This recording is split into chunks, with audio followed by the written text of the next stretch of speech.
Hello बच्चों, let us read this question. This question says true slash false. The interaction between two charges is always greater than that in vacuum. So इस question में कहा गया है कि दो charges के बीच जो इंटरेक्शन होता है वो यहाँ पे हमेशा ग्रेटर देन होता है देन दैट इन वैक्यूम. सो इस क्वेश्चन को सॉल्व करने के लिए जो की कॉन्सेप्ट रिक्वायर्ड है हमारे पास वो है यहाँ पे कॉन्सेप्ट ऑफ कुलम्स लॉ. सो अगर हम देखें तो अगर हमारे पास यहाँ पे दो चार्जेस प्रेजेंट हैं जो कि यहाँ पे आर डिस्टेंस से सेपरेटेड हैं और यहाँ पे अगर हम इनके बीच फोर्स देख रहे हैं वैक्यूम में तो यहाँ पे जो फोर्स होता है वो आता है हमारे पास यहाँ पे 1/4πε0 Q square upon R square, जहाँ पे एप्सिलॉन नॉट जो है वो डिनोट करता है हमारे पास परमिटिविटी ऑफ फ्री स्पेस.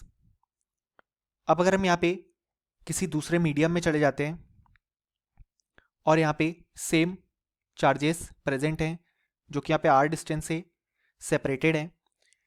सो यहाँ पे इनके लिए जो फोर्स आता है वो हमारे पास आता है 1/4πε0 Q square by R square, जहाँ पे ये जो एप्सिलॉन एम है वो है permittivity of the given medium.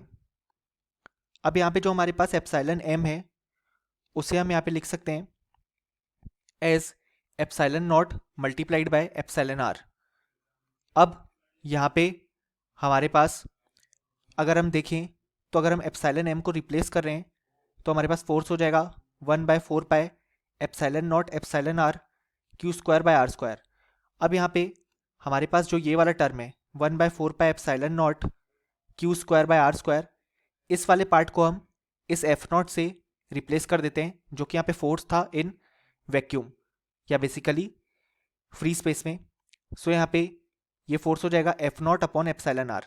अब यहाँ पे ये जो एप्सिलॉन आर है वो रिलेटिव परमिटिविटी को डिनोट करता है और ये हमारे पास हमेशा सारे मॉलिक्यूल्स या सारे सब्सटेंसेस में ग्रेटर देन 1 आती है और इसकी वैल्यू जो है वो केवल वैक्यूम में ही 1 होती है.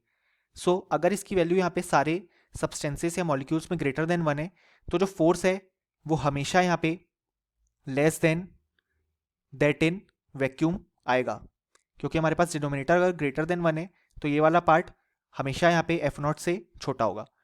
लेकिन हमारा जो स्टेटमेंट है वो ये कहता है कि यहाँ पे जो इंटरेक्शन है या बेसिकली जो फोर्स है वो वैक्यूम से हमेशा ज़्यादा रहता है. सो ये जस्ट अपोजिट स्टेटमेंट गिवन है. सो फाइनली हमें बोल सकते हैं कि इस क्वेश्चन के लिए हमारे पास जो करेक्ट आंसर आ गया वो यहाँ पे आ गया false. Hope you understood it well. Best of luck.